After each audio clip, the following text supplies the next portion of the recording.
Bonjour à tous et bienvenue au meilleur programme qui commémore la francophonie. Avec nous, notre beau et charismatique présentateur, Victor Rodriguez. Merci beaucoup, Patrick. Retourne-toi. Aujourd'hui, nous serons témoins du travail de mes collègues. Nous sommes tous étudiants bilingues progressifs en français du lycée Pablo Olivas. Chaque participant a fait une présentation en fonction de sa carrière. Il sera donc intéressant de voir chacun d'eux. Mais avant de commencer, quel est le jour de la francophonie? Le jour de la francophonie est célébré le 20 mars. Cet événement a été créé en 1988 pour commémorer les liens communs de 70 États et gouvernements. Ce lien est, vous l'avez deviné, la belle langue française. C'est pourquoi que nous avons réalisé cette vidéo pour vous présenter un peu de cette merveilleuse langue. Merci beaucoup pour l'information, Victor. C'était un plaisir, Victor. Sans plus tarder, on va commencer avec la participation des étudiants du deuxième semestre en gastronomie intégrale. Ils allont nous présenter les différents types de coupes en cuisine. Regardons-les. Bonjour, je m'appelle Valeria, je suis étudiante de gastronomie intégrale. Aujourd'hui, mes amis et moi allons présenter quelques techniques de coupe. La première technique s'appelle coupe en tranches. Cette coupe se pratique normalement avec les carottes et les conombres, etc. Dans ce cas, je vais utiliser un carotte. Les ustensiles dont nous avons besoin sont un couteau de fils et une planche de couper. Les pas pour faire cette coupe sont très simples. En premier, il faut laver les légumes avec du savon et de l'eau. Puis, on doit mettre la carotte sur les planches. Maintenant, prenons les coupes et commençons à couper les tranches.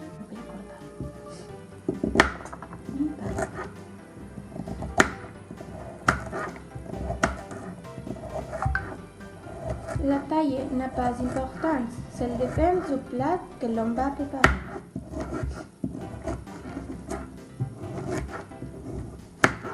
Et voilà, les coupes en tranches.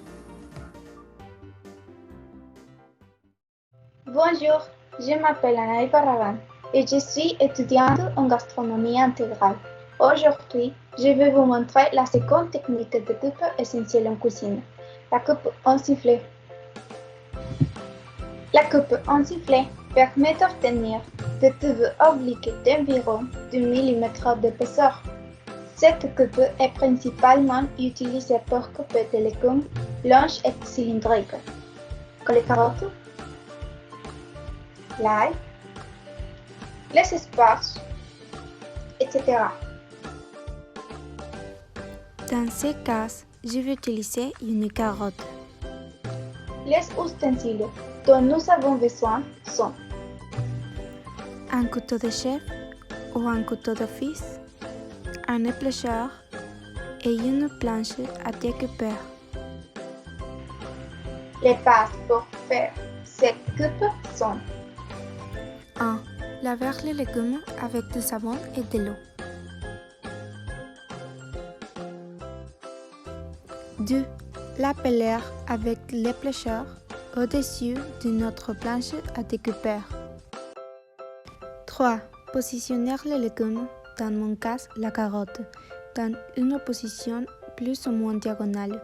Puis, avec le couteau, on enlève les pointes de cette manière.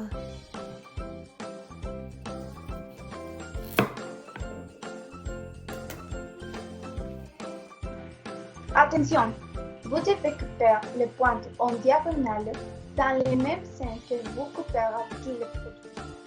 4. Lorsque votre produit est complètement propre, placez le couteau dans cette position et commencez à couper un mince ovale d'environ 10 mm. Ça doit résulter plus ou moins comme le mien.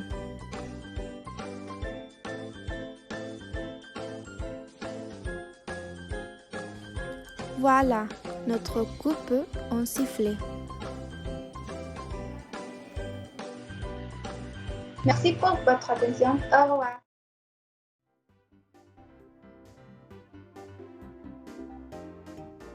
Bonjour à tous, je m'appelle Maria de Lourdes et aujourd'hui je vais vous montrer la troisième coupe qui s'appelle coupe julienne. La coupe julienne est une technique culinaire qui consiste à couper les légumes en bandes allongées et très fines. Ce sont des coupes longues et rectangulaires qui doivent mesurer entre 5 cm de long et 1 mm de large. Si les légumes et les fruits que vous voulez couper sont ronds comme les radis ou la pomme, vous devez d'abord les couper en tranches, puis les couper en bandes. Cette technique est réalisée à l'aide d'un couteau puis une mandoline. Pour commencer à couper une julienne, nous devons d'abord avoir nos fruits ou légumes propres, frais et bien blés. Dans ce cas, j'utiliserai des carottes. Nous devons couper notre légume environ 6 cm de long et les mettre en position verticale. Ensuite, nous coupons les côtés pour obtenir la forme d'un rectangle, ce qui nous permettra une coupe plus précise et parfaitement réalisée. Maintenant, nous coupons une feuille de 2 à 3 mm d'épaisseur. Une fois que nous l'avons découpé en feuille, nous coupons sur chaque feuille de bandes allongées de 2 à 3 mm d'épaisseur pour finalement obtenir notre coupe julienne. Très facile.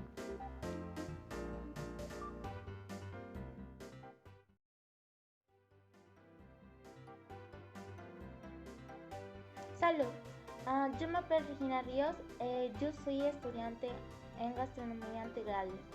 Aujourd'hui, je vais montrer une technique de coupe essentielle en cuisine, la coupe brunoise. La coupe brunoise permet d'obtenir des petites coupes. Cette coupe peut être utilisée sur tous les fruits et légumes. Dans ce cas, je vais utiliser une mangue. Les ustensiles dont nous avons besoin sont un couteau de chef ou un couteau d'office et un plancher de coupe. Le pack pour faire cette coupe sont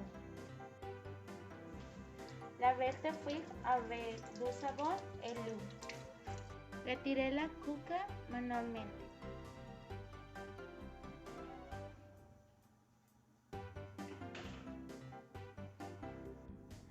Positionner les fruits sur la planche à découper et faire des coupes verticales.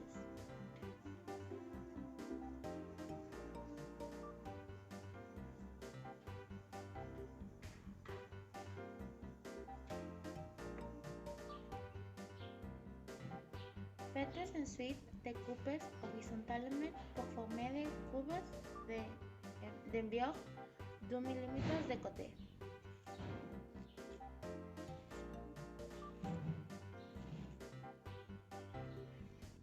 Pour finir, on fait une coupe horizontale sur nos coupes, elle se fourre.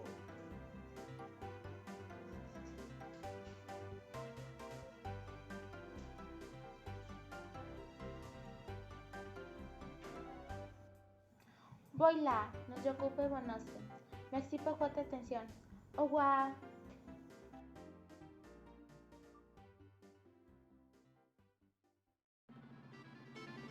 Une explication parfaite de mes colères. Tu ne trouves pas, Victor? C'est vrai, Victor, ils les font paraître très simples.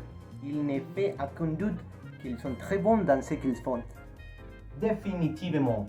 Continuons avec la prochaine participation. Notre camarade David Polo, de 4e semestre en gastronomie intégrale, Comme moi. nous présente la recette du ratatouille. C'est vrai, vous avez bien entendu, la recette de ratatouille, le plat rendu populaire pour les films du même nom. Honnêtement, j'ai hâte de les voir. Alors regardons la vidéo. Bonjour collègues et enseignants. Aujourd'hui, je vais vous montrer comment préparer les célèbres plats de la France, ratatouille. La ratatouille est une spécialité régionale française consistant en un ragoût de différents légumes typiques du sud de la France. Elle est originaire de la région des Provences et de l'ancienne comté de Nice. et laisse donc que légumes appelés ratatouille choisissent.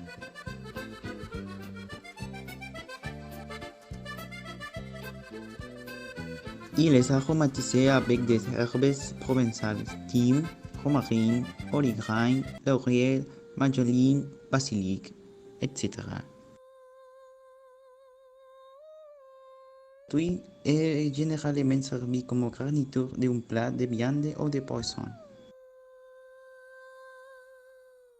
Il peut être servi chaud ou froid selon le goût des convives. La ratatouille est parfois utilisée comme garniture ou accompagnement d'une omelette française. On ne sait pas couper ou trancher la tomate, le potiron et les aubergines.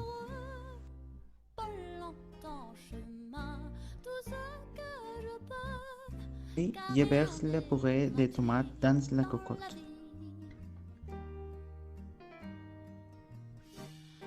L'espoir est un plat bien trop vite consommé.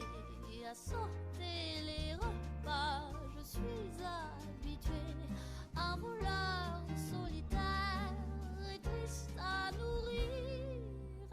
Je suis amère. À l'étape suivante, je dispose les légumes. Car rien n'est gratuit dans la vie. Jamais on ne me dira que la course aux étoiles, ça n'est pas pour moi. Laissez-moi vous émerveiller. Je l'enveloppe dans du papier d'aluminium et je le mets au four.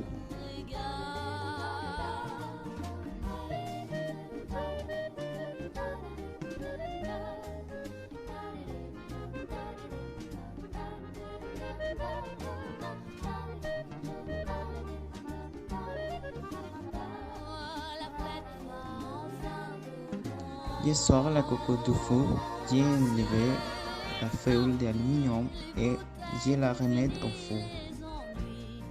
Je dresse la table de ma nouvelle vie.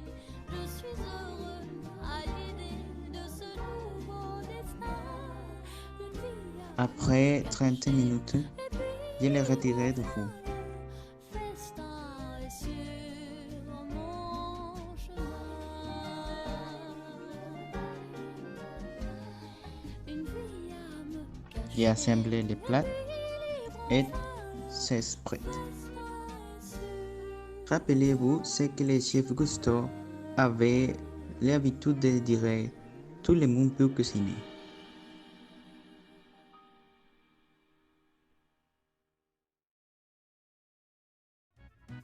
Waouh, j'aurais dû manger avant ça.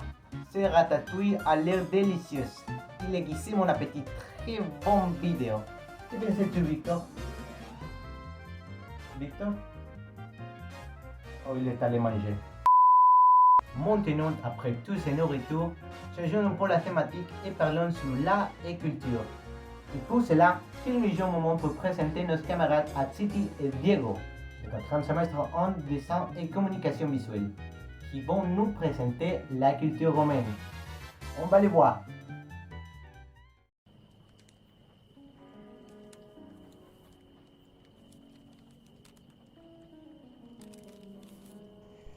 Salut, je m'appelle Atsiri et aujourd'hui mon camarade Diego et moi allons parler sur la culture romaine dans l'art.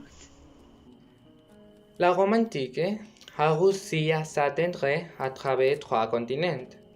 Sa culture a été en fusion de différentes cultures romaines et des cultures d'Orient, Mésopotamie et l'Égypte.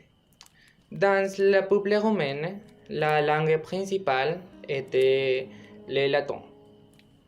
Ils ont développé l'architecture, la sculpture et la peinture. Pour eux, la fonctionnalité était au-dessus de la beauté. Dans l'art romain, ils voulaient honorer l'homme, contrairement à des autres cultures. Ils ont fait des peintures, des sculptures et des monuments pour les honorer. La construction romaine atteignait une double fonction qui était d'améliorer la vie de leurs habitants et de représenter la majesté de leur gouvernement. Les colonnes et les niveaux, les arcs et les voûtes sont des pièces importantes dans l'architecture de cette culture. C'est dans cette branche artistique qu'ils sont les plus distingués. Les villes romaines avaient une construction très caractéristique. Ces maisons se composaient de 2 à 3 étages. L'étage inférieur était destiné au commerce familial. Ils étaient des amateurs de décorer leurs maisons et surtout ils décoraient leurs sols avec des mosaïques. Ils étaient généralement connus pour faire des constructions majestueuses comme les colisées, les cirques, les thermes, les forums, les temples, les aqueducs, les arcs et les routes. Les constructions plus remarquables sont la maison carrée de Nîmes, Colisée et l'aqueduc de Ségovie. La sculpture romaine était du réalisme étrusque et de l'idéalisme grec. Les sculptures romaines avaient une utilité narrative, descriptive ou informative et généralement leurs œuvres étaient anonymes et naturalistes, et enfin leurs œuvres avaient par thème les portraits. Les reliefs sur les colonnes et les édifices étaient réguliers et montraient les exploits des guerriers pendant les guerres. Arros de Pimocta, statues équestres de Marc Aurèle. Dans la peinture romaine, nous pouvons distinguer 2 styles, le néonathique et le hellénistique alexandrin. Ils représentaient respectivement la forme humaine, les passages et la nature. Les peintures de la culture romaine toujours sont réalistes.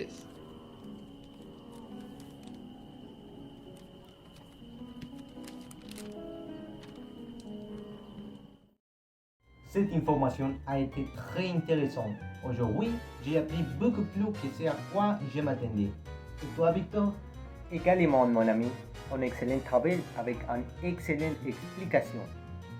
Totalement d'accord. Je n'aurais pas pu mieux le dire.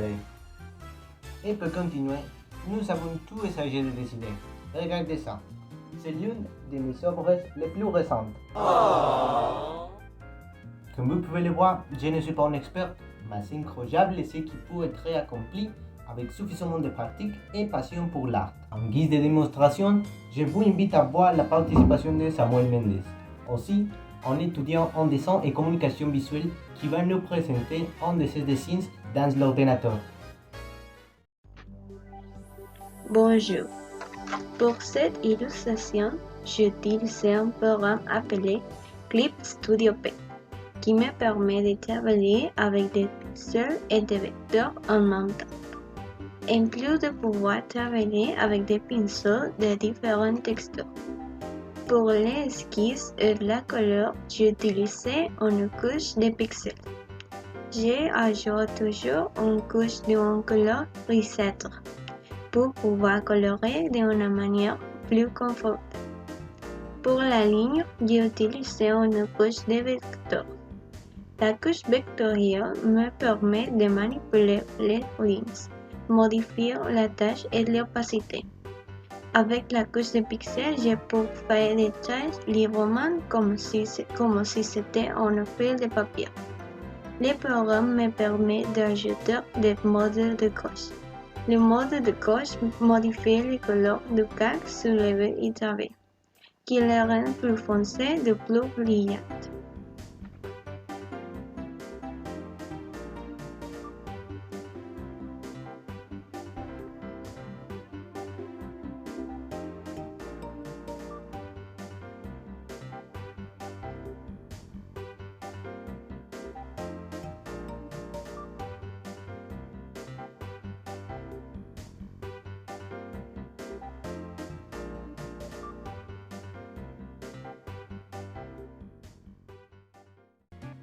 Je leur ai dit que c'était incroyable et je n'ai pas menti. Sans doute, Victor, une merveilleuse illustration d'un artiste talentueux. Les suivants et les dernières présentations de Winston Cantu, qui nous montre les dessins qu'il a réalisés de ses propres mains. Cette fois, pas sur ordinateur, mais sur papier. Voyons-les.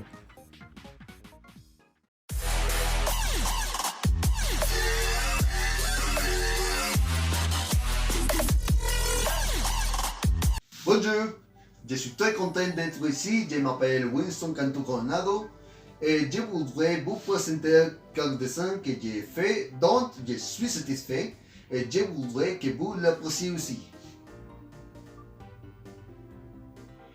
Le premier est un dessin de crayon que j'ai fait il y a quelques mois. C'est un portrait de Chris Hemsworth, ou plus connu comme Thor du film Avengers, et j'utilise un style de dessin appelé méthode Loomis pour l'esquisser. Et pour les sommes, j'ai simplement ordonné différents types de crayons. Le dessin suivant est une illustration de Venom, et elle est faite complètement au Prismacolor, avec quelques détails de peinture acrylique blanche dans certains sens. C'est un peu plus récent, je l'ai fait il y a un mois et personnellement c'est mon favori et aussi le plus laborieux que j'ai fait. Et le dernier est un dessin de Thanos avec le grand de l'infini du film Avengers et de la même manière il est un fait au Prismacolor. Je viens de le terminer il y a 2 jours. Bien, ce sera tout. Merci pour votre attention et j'espère que vous les avez aimés.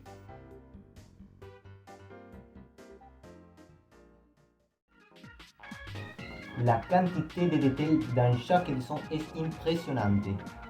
Notre l'air nécessaire de nous étonner. Totalement d'accord avec toi. Je veux déjà voir la prochaine participation. C'était le dernier.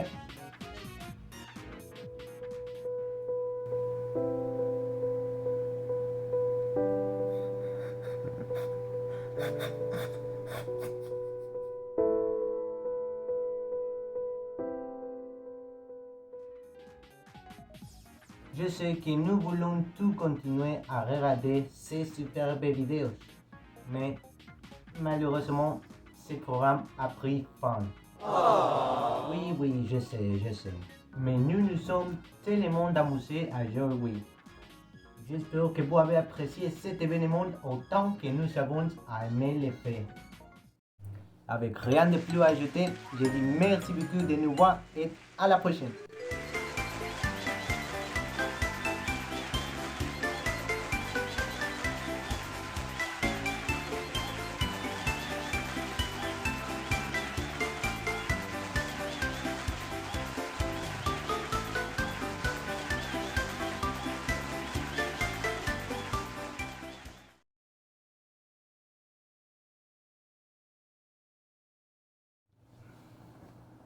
Bon travail, Victor. Allons à la maison.